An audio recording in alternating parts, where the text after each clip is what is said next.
41টি বিদ্যুৎ উৎপাদন কেন্দ্র বন্ধ হয়ে গিয়েছে। এই বন্ধ হওয়ার কারণ কি?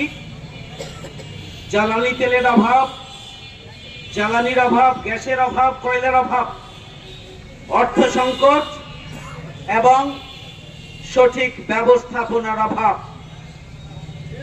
আমদানি যে পরিমাণ করা উচিত সে পরিমাণ না করে আমদানিকে হ্রাস করা হয়েছে, কমিয়ে দেওয়া হয়েছে, যার কারণে এই সর্বোচ্চ পরিমাণ লোডশেডিং গোটা বাংলাদেশে বলা যায় গড়ে 10 থেকে 12 ঘন্টা লোডশেডিং সারা দেশে।